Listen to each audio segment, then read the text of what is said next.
You ever seen anything like that? I saw it for the first time probably in 2007. I got my blacksmith tools in 2005.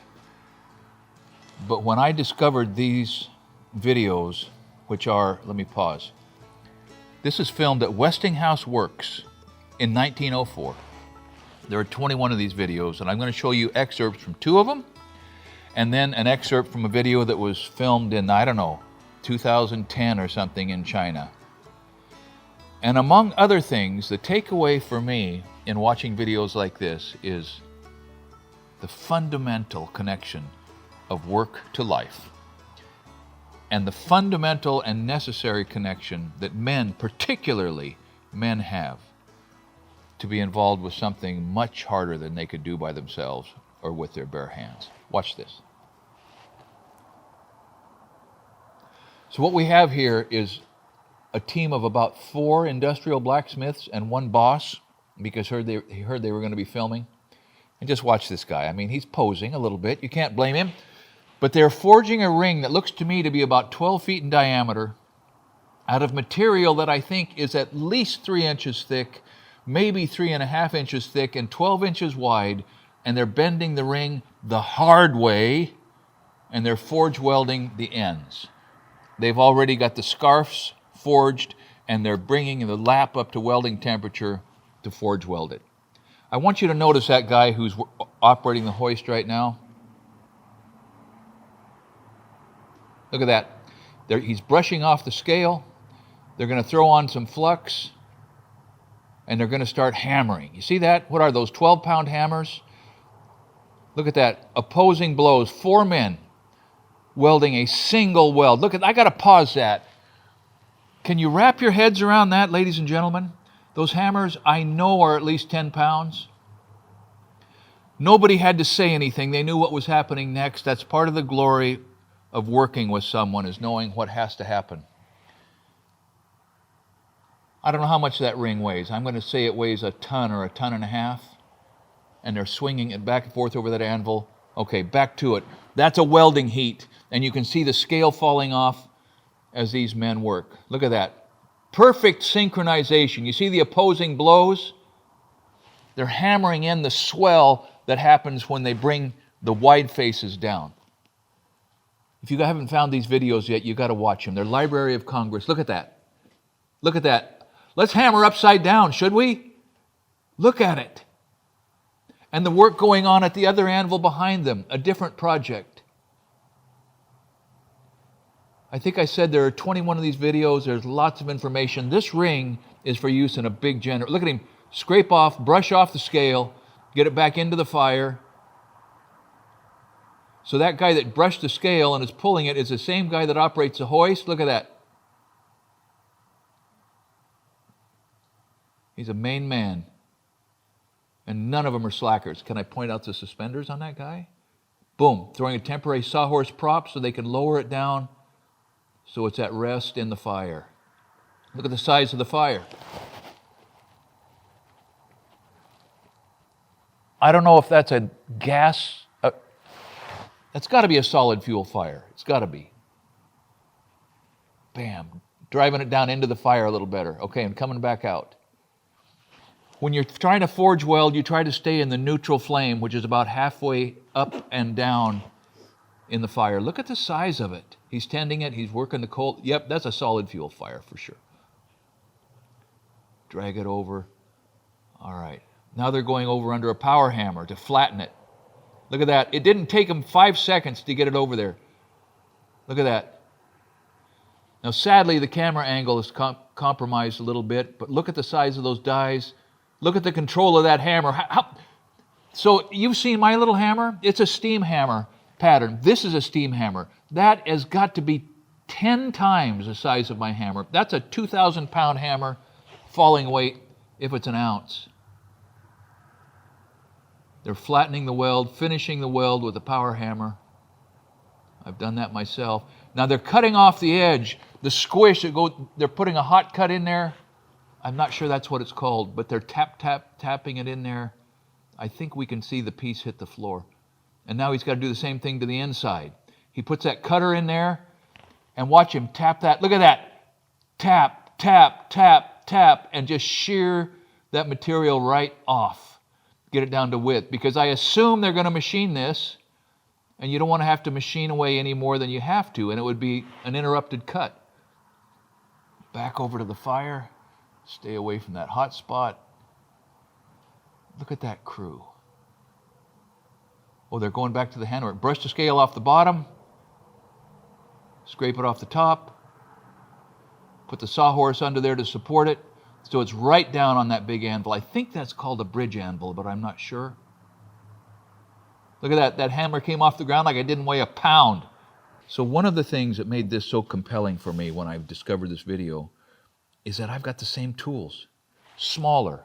I have a steam model power hammer that operates in the same way. I have hammers that I have to really exert myself to swing. I have flatters, and I'm not bragging about what I have. I'm pointing out that blacksmithing is a craft that has gone back a long, long time. And nothing has gone back further than work itself. Now, there's a supervisor, wanted to get in the frame. He's not working in the same way, but he had more stress. That guy went home with more stress than these fellas. These fellas went home with burning muscles and calloused hands and had to get the coal dust out of and the scale off their bodies somehow, and they were fulfilled by it. I don't know if management has the same sort of fulfillment. All right, I told you that I was going to show you one about tapping a furnace and molten steel and sparks and terror, but I'm not. I don't know anything about that. I've got two more for you, both of them blacksmithing, both of them heavy work. One in 1904 and one in, I think, 2010. This one in the eastern United States, that one in China. Both of them are incredible. Steam hammer, undetermined weight, giant bar of steel. Check this out. Once again, you've got a supervisor, and the bar, the billet, the chunk is coming out of the furnace right about now. Here it comes. You see the context? That's the end of a giant and heavy bar. And it's about to be slid by that team of guys. Look at that. Onto the sow block, which is the anvil under a power hammer. And look at the size of the hammer. They're throwing flux on there, I believe. Look at that. Boom. No telling how many tons that is. Look at the scale fly off of there. Hot. Now, that's not necessarily a white heat. The camera's capturing it as white. I would guess it's a high orange, a low yellow. Okay, they're sweeping off the scale. Try to keep it as clean as they can. You see how it's upset on the top, kind of folding out because of how far it went? And now they turn it. There's some sort of an elaborate turning device where it's, okay, it must be a flatter they're hammering onto the top. I don't know. Sweeping off the scale. Look at it. Think of the radiant energy. Think of how hot that is. Now look at, they turn that somehow. How in the world does that work? Somebody who knows, please tell us. They're turning it to get rid of the parallelogram effect a little bit. Okay, they're hammering in a groove, probably for a cut. They're putting a cut in to create a butcher. They're butchering off the shoulder. They're just drawing out a tenon out of the end. They're going to drive that butcher down in there. Boom. The hammer driver has to know his business. One of the mistakes on my little power hammer is if you try to operate a power hammer with power on a bar that's not soft, clear to the middle, it can mess things up. See, they're turning that high corner over to get rid of the parallelogram, the diamond shape. Rock it a little more, boys. And now they're coming out. It looks like the end is projecting beyond the anvil, and they're pulling it back to catch up what's happening on the end with what's... Oh, look at that. Look at it. Going to turn it, I think. I have no idea how much energy.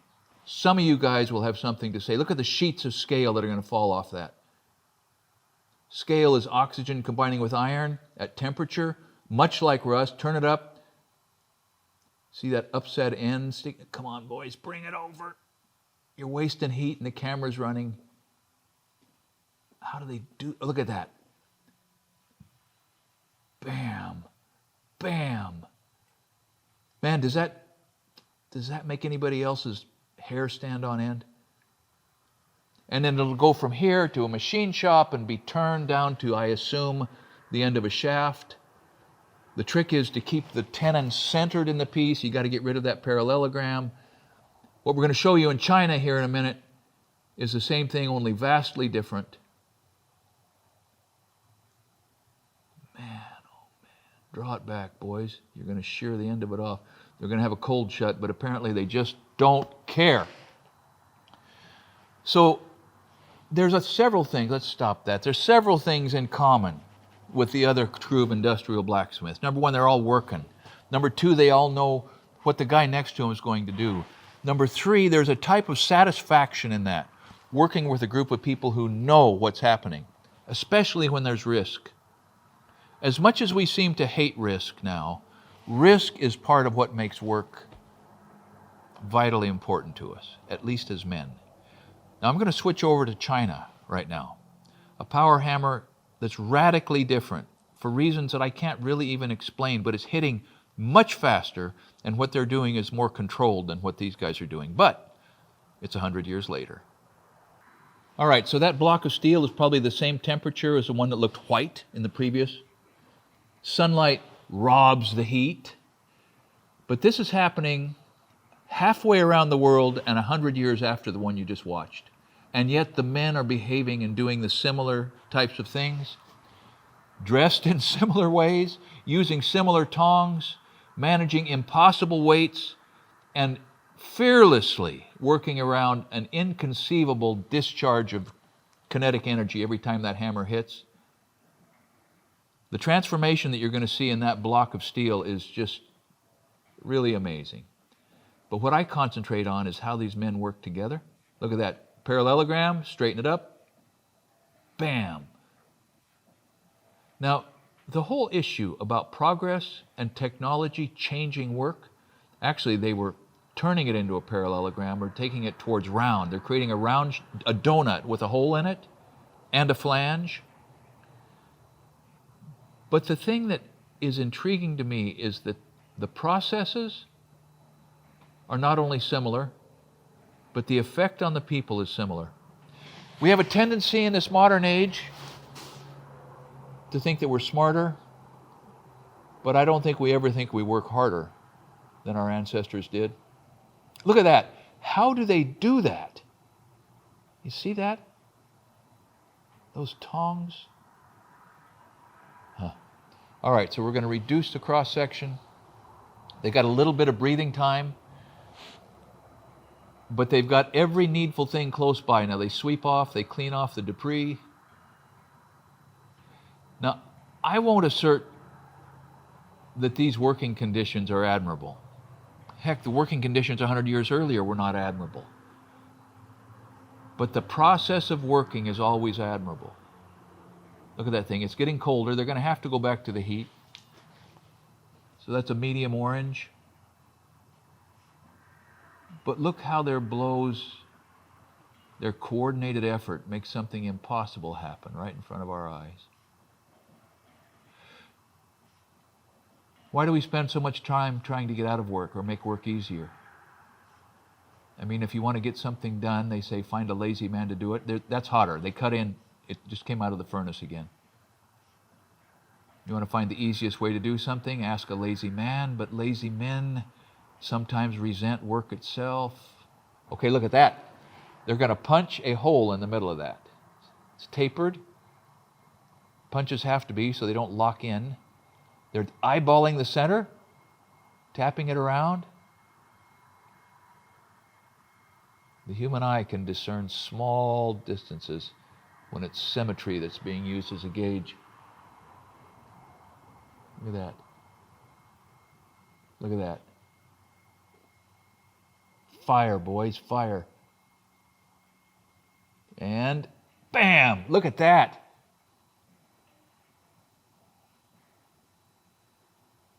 Okay, look, I think they just threw some coal dust in there or something to make a punch lube.